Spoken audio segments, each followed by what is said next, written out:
Big Brother, mainstream media, government cover-ups. You want answers? Well, so does he. He's Alex Jones on the GCN Radio Network. And now, live from Austin, Texas, Alex Jones.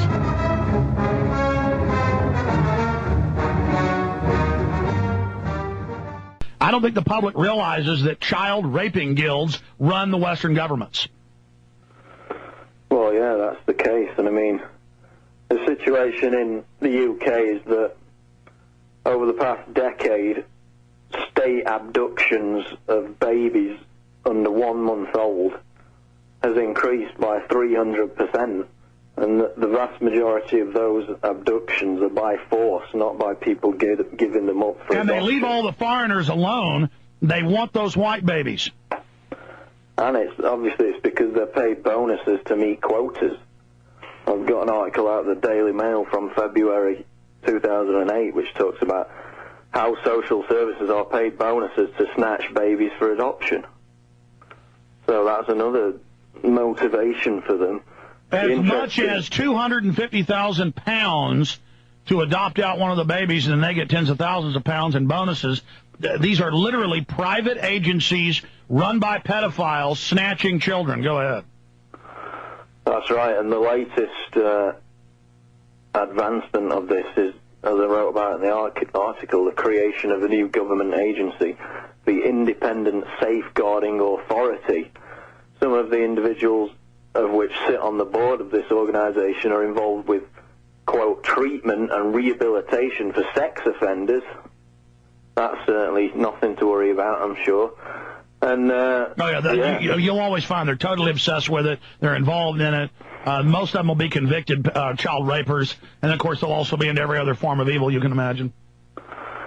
And it gives some of the examples from a think tank report that's been released by this Professor Frank Ferretti, who talks about a woman could not kiss her daughter goodbye on a school trip because she had not been vetted by this government agency. So now they've got it down to the level where you can't even interact with your own children in public. Can't take them to a pool. Can't get them out of their swimsuit into their clothes. They're making normal behavior bad because they are either A, abused themselves and mentally ill, or B, child rapers. Yeah, they're the ones that are perverted.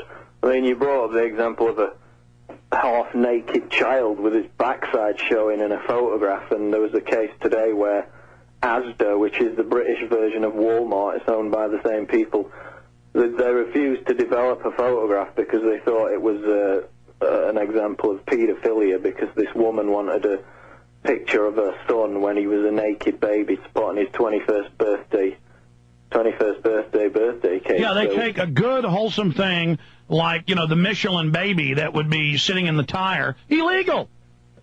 And if you think about it, when people see images, when normal people of sound mind see images like that, they don't think anything. There's only perverts who would get something perverted out of images like that. Well, so Paul, I mean, it's come out in our news. The local papers will say really bad stuff went on, but you go read the police reports, and they had to fire a couple thousand people, but very few prosecutions, and literally huge youth facilities with 10, 12, 14-year-olds with the judges and cops coming in to and locals to pay to have sex with the children.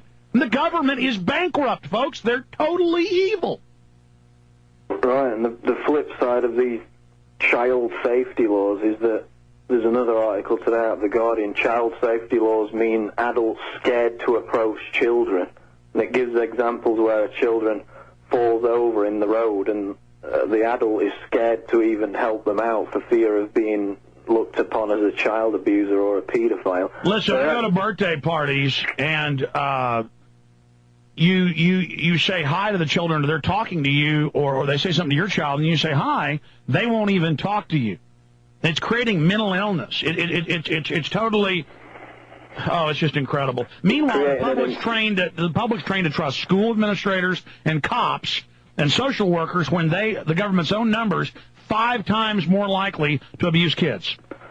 And it creates a Stasi informant society, this order of suspicion around everyone, Which mirrors exactly what happened in Nazi Germany. I mean, I mentioned it in the article.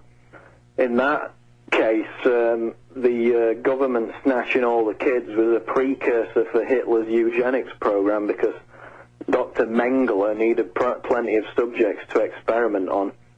And by the way, as much as 10% of the population by the end had their children taken. Yeah, and what would happen is, I've got quotes out of a history book that I was just looking at a couple of hours ago. Quote, in some jurisdictions, officials from the institutions drove around the countryside to the smaller houses and picked out frail children and those with mental handicaps for transfer to the killing institutions. And the thing about it was, they didn't just pick disabled children. They made up emotional problems. They manufactured emotional problems. Which is the same thing here, and then we have all the cases, whereas they don't usually kill the white babies because they get a lot of money. The black babies, they test pesticides and drugs on until death. And by the way, that was in the New York Daily News a few years ago. They murder them. Yeah. And it's all the same eugenics. Hitler got it from us. Quote, public health officials, teachers, and social workers were also required to report children suspected of having emotional problems.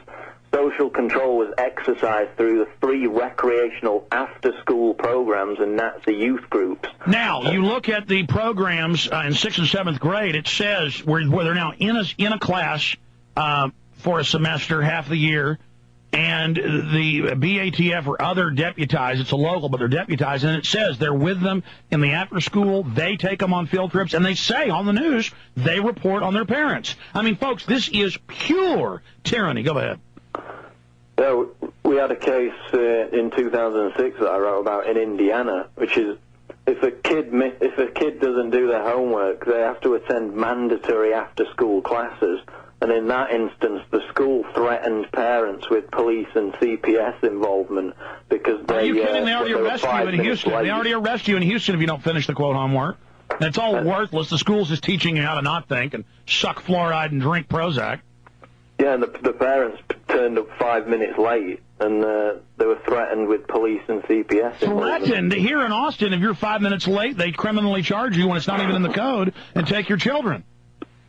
And if you're truant for a day, you have to go to a truancy court.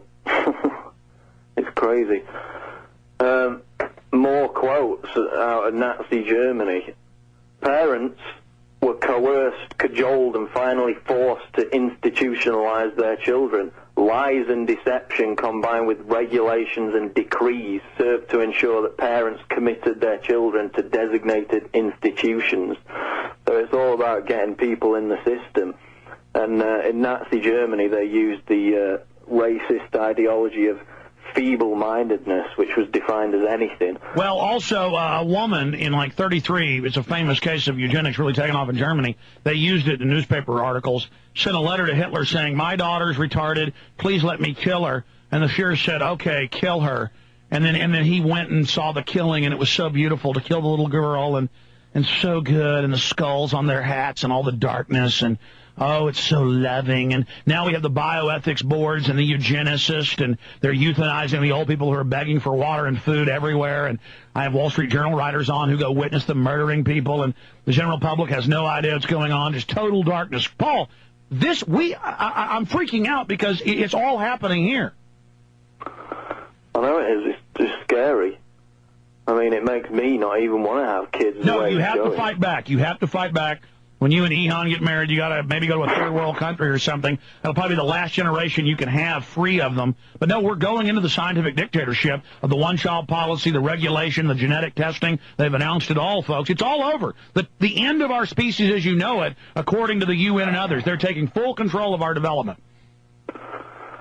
And the way they're doing it is, you know, in Nazi Germany, it was the children that were designated as being incapable. Now it's the parents that are being designated as incapable. Well, both. Exactly. Go ahead. Well, I mean, take the New Freedom Initiative that Bush passed. They say 1/2 of children are mentally ill and need to be put on Prozac.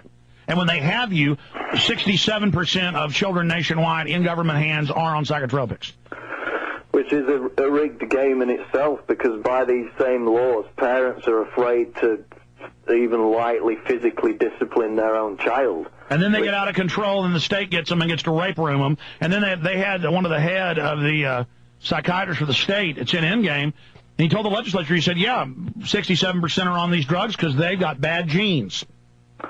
Yeah, and in actual fact, it's because they've got, they're playing video games all day. They're not disciplined properly.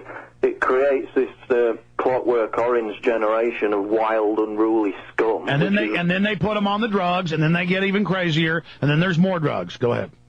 And then there's more violent crime, which feeds into beef in the police state later on.